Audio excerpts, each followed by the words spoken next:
우리 그리스도교는 효의 종교입니다. 성경이 가르치는 효도란 순종에서 시작됩니다. 여러분 1절을 다시 한번 읽어주십시오. 1절입니다. 시작. 자녀들아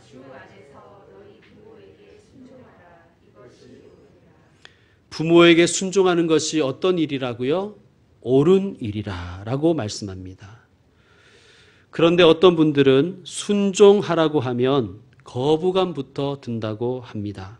왜냐하면 순종이라고 하면 굴종이나 복종처럼 자발적이지 않고 부자연스럽게 느껴지기 때문입니다.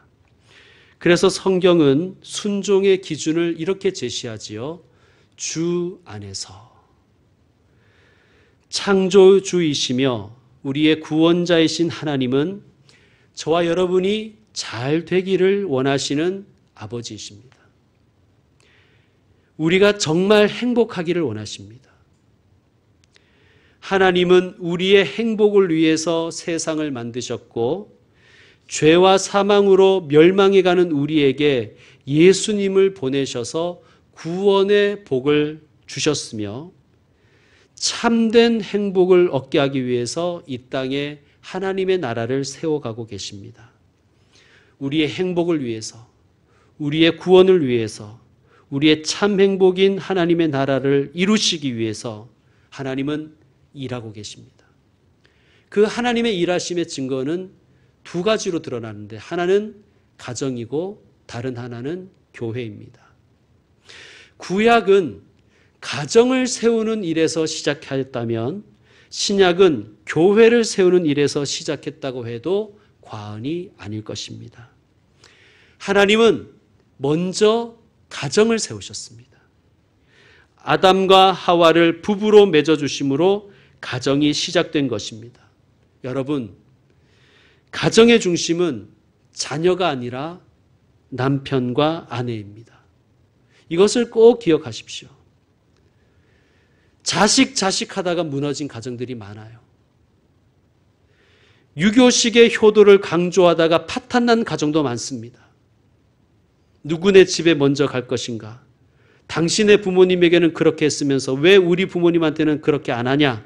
이런 걸로 싸우다가 깨진 가정이 많습니다. 그러니 명심하십시다. 가정의 중심은 자녀가 아닙니다. 가정의 중심은 부모입니다. 더 정확하게 말씀드리면 남편과 아내입니다. 하나님 아버지께서 가정을 세우셨다면 예수님은 교회를 세우셨습니다. 이런 질문을 해봤습니다. 왜 교회를 세우셨을까? 하나님께서 가정을 만드셨고 그 가정이 하나님의 뜻대로 잘 작동이 되고 제대로 서서 하나님의 뜻을 이루어 갔다면 아마도 예수님은 교회를 세우실 필요가 없으셨을 것입니다. 그런데 가정이 무너졌습니다. 사람들의 행복과 하나님의 구원과 하나님의 나라를 가정이 더 이상 세워갈 수 없기에 하나님은 예수님을 보내셔서 교회를 세우신 것입니다. 그러므로 우리는 교회를 가리켜 영적인 가정이라고 하는 것입니다. 하나님께서는 가정을 위해 교회를 세우셨다고 해도 과언이 아닐 것입니다. 그러므로 교회의 참된 역할은 가정을 향하신 하나님의 뜻을 가르치는 것입니다.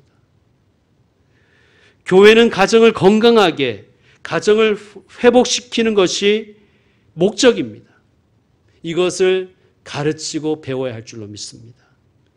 여러분, 교회가 할 수 있는 최고의 전도, 최고의 선교는 가정을 건강하게 하는 것입니다. 가정을 회복시키는 것입니다.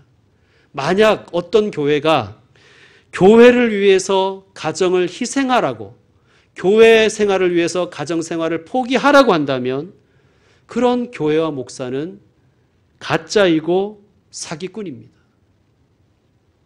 주 안에서 너희 부모에게 순종하라고 하신 이유는 바로 그래야 가정이 건강해진다는 의미입니다.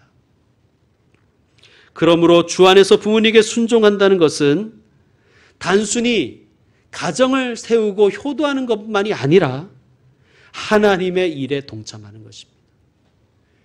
세상을 유익하게 하시는 하나님의 사역에 동참하는 것입니다.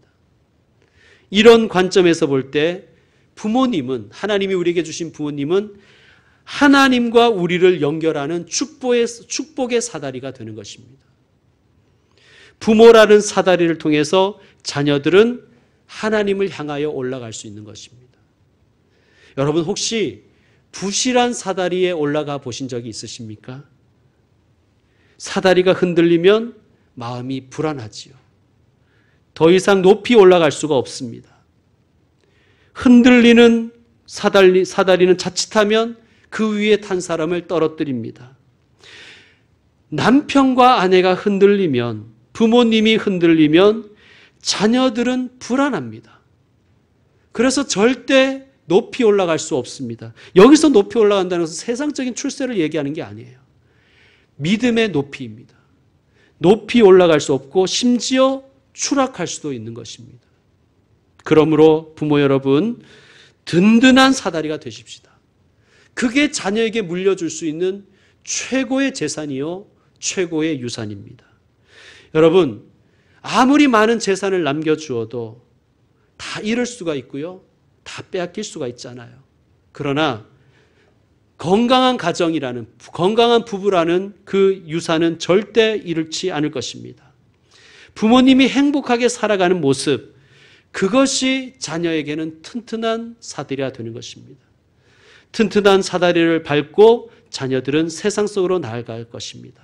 그러므로 부모인 여러분 스스로가 행복해져야 됩니다.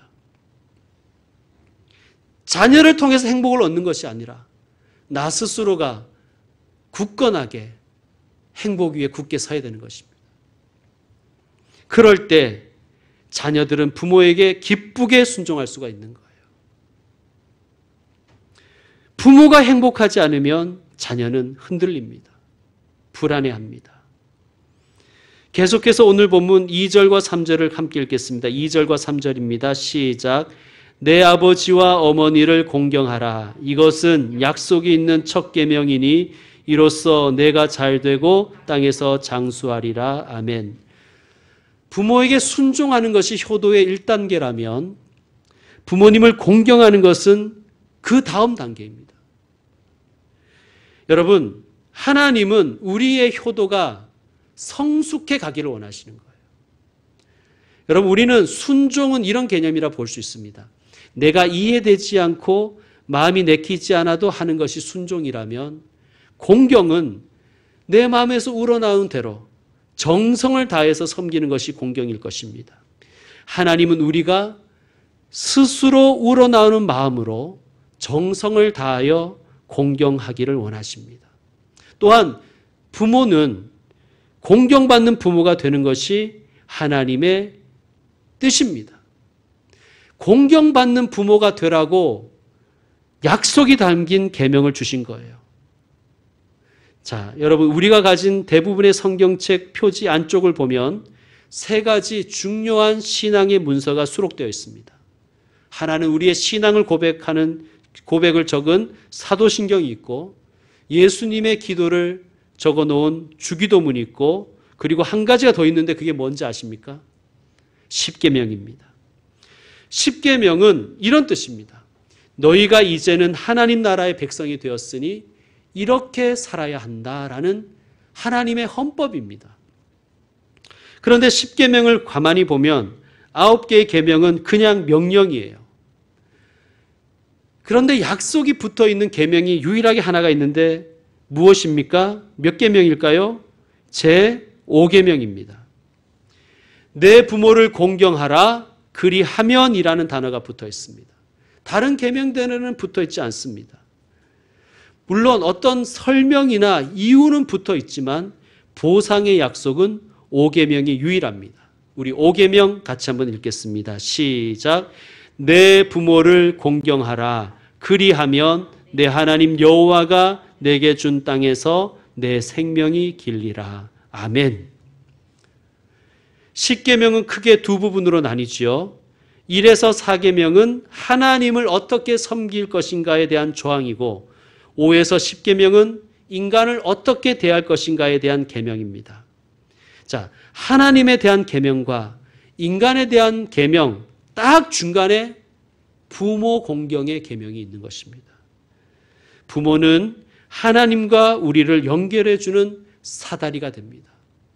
부모는 하나님의 축복을 우리에게 연결해 주는 통로입니다. 부모는 하늘과 땅을 연결하는 다리입니다. 그러므로 부모 공경하는 사람에게는 하늘의 복과 땅의 복이 있을 줄로 믿습니다. 순종의 단계를 넘어 공경의 단계로 나아가는 분들이 되시기를 다시 한번 축원드립니다. 이를 위해서 우리가 부모님에게 어떻게 했는지를 좀 반성해 봐야 할 것입니다. 서울여자대학교 사랑의 엽서 공모전에서 대상작으로 입상한 시가 있습니다. 제가 읽어드리겠습니다. 나에게 티끌 하나 주지 않은 거린들이 내게 손을 내밀 때면 불쌍하다고 생각했습니다. 그러나 나에게 전부를 준 어머니가 불쌍하다고 생각해 본 적은 없습니다. 나한테 밥 한 번 사준 친구들과 선배들은 고마웠습니다. 답례하고 싶어서 불러냅니다. 그러나 날 위해 밥을 짓고 밤늦게까지 기다리는 어머니께 감사하다고 생각해 본 적은 없습니다. 실제로 존재하지도 않는 드라마 속의 배우들의 가정사를 목격하고 대신하여 눈물을 흘렸습니다. 그러나 일상에 지치고 힘든 어머니를 위해 진심으로 눈물을 흘려본 적은 없습니다. 골방에 누워 아파하던 어머니 걱정을 제대로 한 번도 해본 적이 없습니다. 친구와 애인에게는 사소한 잘못 하나에도 미안하다고 사과하고 용서를 구했습니다. 그러나 어머니에게는 잘못은 셀 수도 없이 많이 했으면서도 용서를 구하지 않았습니다. 죄송합니다. 죄송합니다. 이제야 알게 돼서 죄송합니다. 사랑합니다. 여러분 반성이 되십니까? 저도 반성이 되었습니다. 그러면 이제는 우리는 부모님에게 좀 관심을 가져야 됩니다.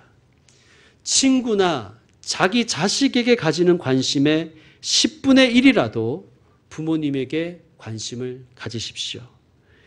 내 부모를 공경하라가 그 중요한 10계명 중에 들어있다는 것 그 자체가 우리에게 시사하는 바가 큽니다. 반드시 해야 하는데 우리의 의지로는 할 수가 없어서 하나님께서 계명을 주신 것입니다. 거기다가 약속을 같이 붙여서 계명을 주시는 것입니다. 왜 그럴까요? 내리사랑은 있어도 치사랑은 없다는 그런 말이 우리에게 와닿기 때문입니다. 어떤 가정이든 부모는 자녀에게 아까워하지 않지요. 없어서 못하는 것뿐입니다. 그런데 자식들은 부모에게 하는 것을 굉장히 아까워합니다. 그렇지 않은 분들 몇 분 계시겠죠? 그런 분들은 하늘이 낸 효자입니다. 부모 사랑은 자연스럽지가 않습니다. 그래서 의지를 발동해서 하라고 부모를 공경하라는 계명을 주시는 것입니다. 그러므로 우리 여러분 어버이 주일을 맞이해서 이렇게 실천했으면 좋겠습니다. 첫째, 부모님을 위해서 기도하십시오. 매일 기도하십시오. 특별히 믿지 않는 부모님이 계시면 영혼 구원을 위해서 기도하십시오. 포기하지 마십시오. 두 번째, 부모님을 무시하지 마십시오. 부모는 자녀들에게 인정받고 싶어 합니다. 자녀들과 많은 이야기를 나누고 싶어 합니다. 부모님이 제일 서운해하는 것은 자녀들의 무시하는 말과 행동입니다. 아빠 몰라도 돼. 엄마는 몰라도 돼. 아실 필요가 없다니까요. 가만히 좀 계세요. 불효입니다. 세 번째로 부모님이 무엇을 좋아하시는지에 관심을 좀 가졌으면 좋겠습니다. 중학교 2학년 950명에게 물어봤대요. 엄마가 싫어하는 것을 적으라. 그랬더니 2분 만에 아이들 평균 17개를 적더랍니다. 그리고 나서 엄마가 뭘 좋아하니? 라고 묻자 아이들이 멍해졌다는 거예요. 공부라고 적고는 그 다음을 못 적는 거예요. 이번에는 아빠가 좋아하는 것 5개를 적으라 라고 했대요. 그랬더니 1등 술, 2등 안주 이렇게 적더라는 거예요. 뭘 좋아하는지 아이들이 모르는 거예요. 여러분, 이것은 자녀들도 반성해야 되지만 부모님들도 반성하시길 바랍니다. 공부하니까 부모님이 공부를 제일 좋아하는 거라고 생각하는 거예요. 맨날 스마트폰만 보니까 부모님이 스마트폰 제일 좋아하는 건 줄 아는 거예요. 여러분, 혹시 자녀가 뭐 좋아하세요? 라는 질문을 하거든 앞으로는 절대로 아무거나 라고 대답하지 맙시다. 정말 아무거나 좋아하는 줄은 아는 거예요, 아이들은. 안 매운 거 이렇게 대답하지 맙시다. 여러분, 나중에 우리 자식들이 우리 엄마 아빠를 생각할 때 뭐 좋아하셨을까 생각했을 때 먹먹해지지 않도록 우리는 지금부터라도 무엇을 좋아하는지 확실하게 얘기해 줘야 됩니다. 여러분, 확실한 것 하나 말씀드리겠습니다. 부모님은 돈을 좋아하십니다. 나이 들수록 돈을 좋아합니다. 연세 드신 분들이 돈 쓸 곳이 어디 있냐? 그런 생각 자체가 부러운 거예요. 부모님은 용돈을 좋아하십니다. 넷째, 무엇보다도 감사하다는 말씀을 자주 드리십시오. 오늘은 어버이날이고 어버이주일이지요. 효도는 따로 정해진 것이 땅에 따로 정해진 날이 없는데 이렇게 어버이날을 정하고 어버이주일을 정하는 이유가 고마움을 표현하라는 뜻이 아니겠습니까? 여러분, 항상 고마움을 표현하며 살았으면 좋겠습니다. 이제 며칠 후도 아니죠. 내일 모레면 새로운 대통령의 임기가 시작됩니다. 대통령의 중요성은 아무리 강조해도 지나치지 않을 것입니다. 새 대통령이 대통령 측의 임무를 잘 수행할 것을 기대하지만 우리는 기도해야 할 것입니다. 그런데 한번 물어보십시다. 이 세상에서 가장 중요한 자리가 무엇일까요? 대통령의 자리가 아닙니다. 이 세상에서 가장 중요한 자리, 가장 고귀한 임무, 위대한 의무는 어머니로서의 자리, 어머니로서의 임무이고 아버지로서의 자리, 아버지로서의 의무입니다. 이 임무는 하나님이 부여하신 것입니다. 저 스스로에게 질문을 던져보았습니다. 나는 아버지로서의 임무를 잘 수행하고 있는가? 아버지로서의 자리를 잘 지키고 있는가? 여러분, 아버지로서, 엄마로서 자신의 임무를 잘 지킨다는 것은 다른 게 아니에요. 공경받을 만한 부모가 되는 것입니다. 존경받을 만한 부모가 되는 것입니다. 공경받을 만한 부모가 되어서, 그래서 자녀가 우러나오는 마음으로 부모를 공경하면 하나님의 복을 받는 거예요. 땅에서 잘 되고 장수의 복을 누리는 거예요. 여러분, 자녀가 복 받기를 우리 부모는 원하지 않습니까? 내가 공경받을 만한 부모가 되면, 존경받을 만한 부모가 되면 자녀는 축복의 길로 걸어가는 것입니다. 그것보다 행복한 가정이 어디 있겠습니까? 하나님께서는 저와 여러분의 가정이 행복한 가정 되기를 원하십니다. 여러분, 공경받을 만한 부모, 존경받을 만한 부모가 되십시다. 그 존경과 공경은 어디에서 온다고요? 여러분이 행복하게 사는 것입니다. 아빠가 행복한 거예요. 엄마가 행복한 것, 그것이 자녀들이 부모를 존경하는 열쇠가 되는 것입니다. 여러분, 존경받을 만한 어른이 되십시오. 꼰대가 되지 말고 존경받는 어른이 되십시오. 그러면 이 사회의 젊은이들이 복을 받습니다. 자녀 여러분, 부모님의 방식이 혹시 여러분 마음에 안 들 수도 있습니다. 그렇죠? 내가 이해할 수 없는 것일 수도 있습니다. 그럴 때가 우리에게 분명히 있습니다. 그럴 때도 순종하고 공경하는 분들 되셨으면 좋겠습니다.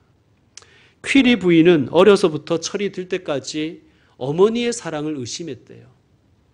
엄마는 나를 사랑하지 않는다고 생각했다는 거예요. 나의 친엄마가 아니라 계모일 거라고 퀴리는 생각했다는 거예요. 왜냐하면 그 어머니가 단 한 번도 퀴리에게 키스를 한 적이 없기 때문입니다. 다른 친구의 엄마들을 보면 그냥 자녀를 만날 때마다 볼 때마다 학교에 가고 올 때마다 숱하게 뽀뽀하고 볼을 비비고 키스하는 것을 보면서 엄마는 날 사랑하지 않는다고 더욱더 확신했다고 합니다. 그래서 무척 슬픈 어린 시절을 보냈다고 합니다. 그런데 사실 그 어머니가 딸에게 키스를 해주지 않은 까닭은 사랑하지 않아서가 아니라 일생 동안 폐결핵을 앓고 있었기 때문입니다. 어머니는 사랑하는 딸에게 폐결핵이 전염될까 봐 키스하지 않으셨던 것입니다. 이것을 퀴리 부인은 어머니가 돌아가신 다음에야 알게 되었다고 합니다. 여러분, 부모님이 내가 원하는 것 다 안 해주고 내가 바라는 방식대로 나를 사랑하지 않는다 할지라도 여러분, 부모님을 공경할 필요가 없다고 생각하지 마십시오. 어쩌면 그럴 만한 사정이 있었을 것입니다. 있을지도 모릅니다. 그럴 이유가 분명히 있을 것입니다. 분명한 것은 저도 부모가 돼 보니 부모는 자녀를 정말 사랑합니다. 자녀가 부모를 사랑하는 것과는 비교도 할 수가 없습니다. 그리고 공경하고 싶어도 공경받으실 부모님이 우리 곁에 계시지 않을 날이 올 것입니다. 그러므로 지금 순종하고 공경하십시오. 그것이 옳은 일입니다. 부모님이 훌륭해서 존경하는 것이 아니라 부모이기에, 아버지이기에, 어머니이기에 존경하는 것입니다. 그것이 하나님의 뜻입니다. 순종하기 싫어도 순종하고 공경할 만한 부분이 없다고 생각되어도 공경하면 누가 복을 주실까요? 하나님께서 복을 주십니다. 여러분, 사랑할 만한 사람을 사랑하는 것은 하나님 안 믿어도 할 수 있어요. 믿지 않는 사람도 할 수 있는 것입니다. 그러나 사랑받을 만한 이유가 없는 일을 사랑하는 것, 그것이 그리스도인의 길이 아니겠습니까? 예수님 닮아가는 것이 우리가 추구하는 바가 아닙니까? 여러분, 하나님은 가정을 만드신 분입니다. 왜 가정을 주셨습니까? 우리의 행복을 위해 주신 것입니다. 그러므로 부모님께 순종하고 더 나아가 공경함으로 행복한 가정 이루어 가시는 분들 되시기를 축원드립니다. 이제 말씀 마무리하겠습니다. 미국의 어떤 결혼식장에서 있었던 일입니다. 신부의 아버지가 신랑에게 이야기를 합니다. 필립, 자네에게 이야기를 하나 들려주고 싶네. 한 아버지가 있었지. 자네가 혹시 알아채지 못할까 봐 미리 말해두는데 그 아버지는 바로 나일세. 그 아버지에게는 이미 아들이 있어서 행복했어. 그런데 아내가 둘째를 임신했다는 말을 하는 것이 아닌가? 그래서 아버지는 기도했다네. 하나님의 뜻이라면 예쁜 딸을 주십시오. 그 기도를 하나님이 들어주셨지. 그 녀석을 이 세상에서 가장 처음 가슴에 품는 행복을 나는 누렸어. 갓난 녀석을 바라보며 다시 하나님께 기도했어. 하나님, 제 엄마를 닮게 해 주십시오. 그 기도도 들어주셨지. 사랑스럽고 다정다감하고 착하고 남에게 베풀기 좋아하는 것이 그 엄마를 꼭 빼닮았더군. 그런데 아버지인 내가 소외되는 것 같아서 다시 기도를 드렸어. 저를 닮게 해 주십시오. 이번에도 응답해 주셨어. 이 녀석이 트럭도 몰고 트랙터도 막 끌고 다니더군. 그런데 아버지를 너무 닮아서인지 고집이 세고 감정적이 되어가는 게 아닌가? 하나님께 다시 부탁을 드렸지. 하나님, 그건 됐습니다. 이제는 하나님 당신을 닮게 해 주십시오. 그 기도도 또 들어주셨지. 힘들게 공부해서 간호사가 되더니 온갖 위험을 무릅쓰고 세계 곳곳에 의료 봉사 활동을 다니는 것이 아닌가? 죽음 문턱에서 사람들을 살려내기도 하고 숨을 거두는 사람의 손을 끝까지 잡아주기도 했지. 마지막으로 한 번 더 기도드렸어. 하나님, 제 딸이 행복하게 해 주십시오. 이번에도 하나님은 그 기도를 들어주셨어. 하나님이 내 딸에게 자녀를 허락하셨더군. 저 녀석의 얼굴 저 표정 보이나? 저 녀석이 자녀를 만날 때까지 저런 표정은 한 번도 지은 적이 없다네. 그래서 나는 자녀에게 무척 고맙네. 오늘 나는 나에게 가장 소중했던 존재를 자녀에게 양보하는 것일세. 그래서 말인데 꼭 명심해 주게. 나와 하나님은 그 녀석의 오늘을 위해 최선을 다했다는 것을. 그리고 한 가지만 더 명심해 주게.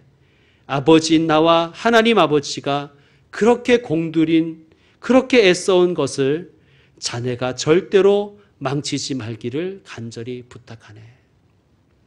저는 마지막 말이 무척 가슴에 와 닿았습니다.